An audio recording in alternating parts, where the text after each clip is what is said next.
I wish to speak with you today about this earth-shattering event which we know as the birth of Jesus. However, to continue from where we left off yesterday in the exercise which I suggested on anger management, and which goes in this manner: my boss upset me. It was not my boss who upset me, but what my boss said or did. It was not what my boss said or did which upset me, but how I responded, how I reacted. And so therefore, there was a call to be an actor and not a reactor.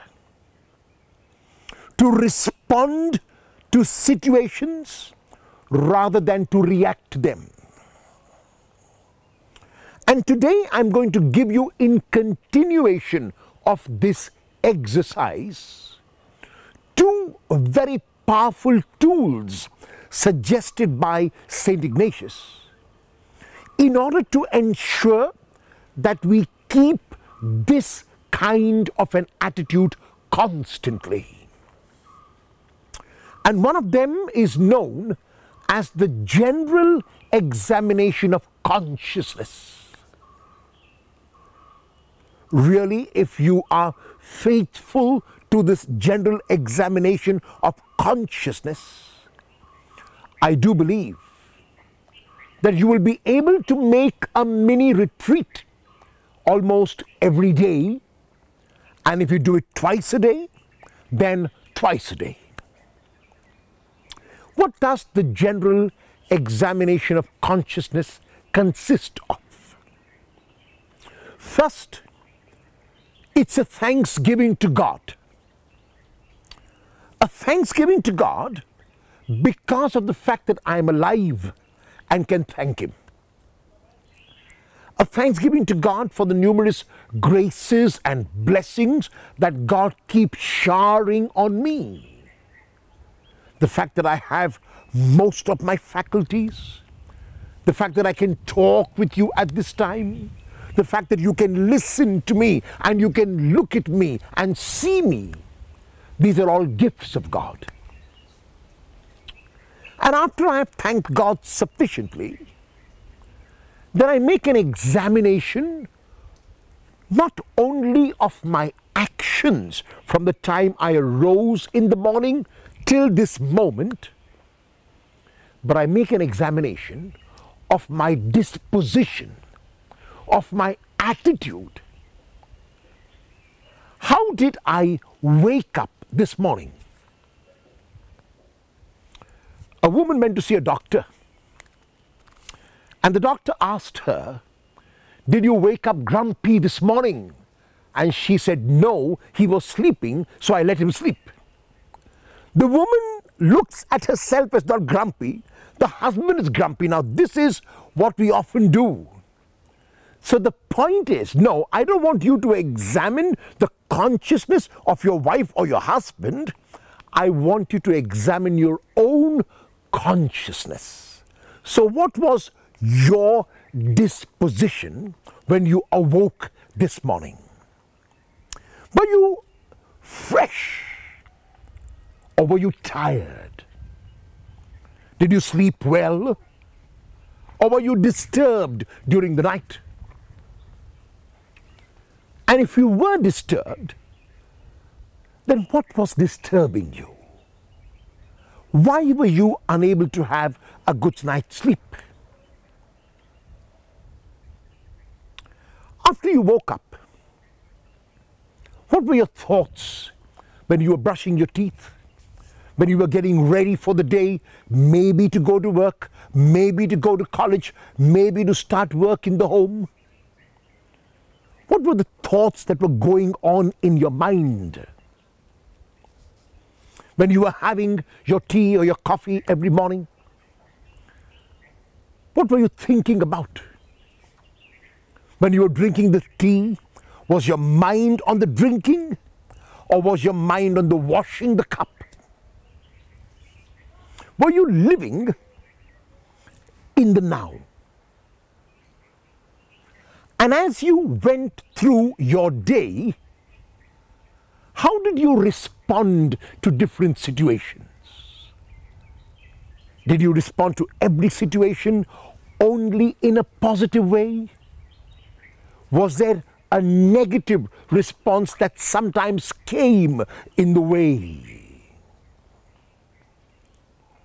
Once you've gone through, not as I said, only the actions, but also your disposition and your attitude, then you make a resolution.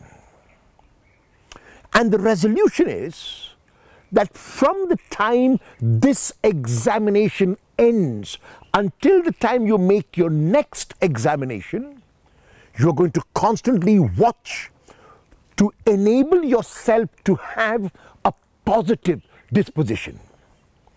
You're going to look at those areas which were responsible for a negative response, and you're going to see whether with the Lord's help you can come to terms with them, whether you can lessen them.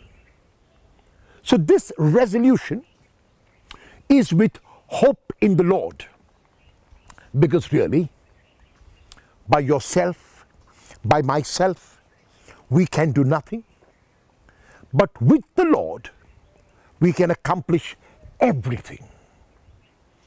And so you end your examination by giving thanks to God once again, confident in the knowledge that the Lord will be with you.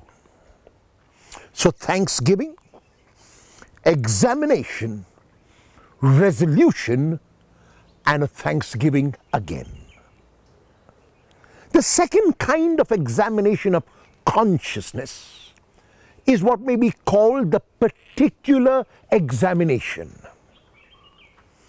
If there is a particular aspect in my life, a particular disposition in my life, a particular attitude in my life, I examine that particular attitude. It could be my anger. I get angry very easily. It could be my frustration. I get frustrated when things don't go the way I want them to go. It could be my lack of perseverance. I give up too easily. It could be my jealousy. It could be my resentment. It could be any of these negatives. I look at them specifically, particularly, and I ask, did I give in to this kind of emotion during the day? Did I get angry too easily today? Did I give up too easily today? If that is basically my area of looking. And then, if, for example, I got angry 7 times from the time I awoke till this moment, I make a resolution that with God's help, I'm going to get angry at least 1 less time from the time I make this examination until the time I make my next examination. So in other words, I'm constantly checking about particular areas in my life in which I need to improve. And so once again, for this kind of examination, it is going to be specific after the thanksgiving, the examination of the specific attitude, a resolution to make it less as time goes by, and a thanksgiving to God again. I do believe that with this tool of the general examination of consciousness and the particular examination of consciousness, we can keep getting better and better every single day. I want to posit now a sort of meditation. A meditation which will take us into the theme for this morning or this evening or for this day. And the theme is the Incarnation. For us as Christians, everything began with the Incarnation. Everything began with the birth of Jesus. Everything began with the coming of Jesus into our history and into our world. But even as I use the word incarnation, even as I use the word the birth of Jesus, I am saying that the incarnation, the birth of Jesus, the entry of Jesus into our world and history could never have been possible if human beings had not cooperated, had not responded to God. In other words, the first aspect of the incarnation is this. It is the disponibility, it is the disposability, it is the availability of God to us. God can do everything. God can do anything. But even God would not have been able to become a full human being without the cooperation of two human beings, a man and a woman. And that is why in the Gospel of Luke, chapter 1, verses 26 to 38, when the angel comes to Mary and announces that she is to be the mother of God, it is Mary who responds by saying, "Let it be done to me." In other words, Mary's willingness to become that vessel in which Jesus would take birth, Mary's willingness to let God work in her, was what was responsible for the incarnation. In the Gospel of Matthew, beginning from chapter 1, verse 18, and ending at chapter 2, verse 23, we are told how Joseph, the male partner in this union, also responded like Mary did. Joseph, also courageous, and even though could not fully understand the plan of God, was able to say that unconditional and that total yes. Joseph, like Mary, cooperated, collaborated, and said in different words, also, let it be done to me. In other words, the incarnation means God has made himself disposable to us. God has made himself dependent on us. The existence of Jesus is dependent on human beings. Jesus could not be born. Jesus could not be incarnated. Jesus could not come into the earth if human beings, in this case Mary and Joseph, had said no. This shows the power in the hands of humans. This shows the authority in the hands of humans. This shows the smallness of God in the hands of humans. And so therefore, while we can glory in our humanity, while we can take great joy in our humanity, we also realize that our humanity is a tremendous, tremendous responsibility. There is so much that we can achieve as humans.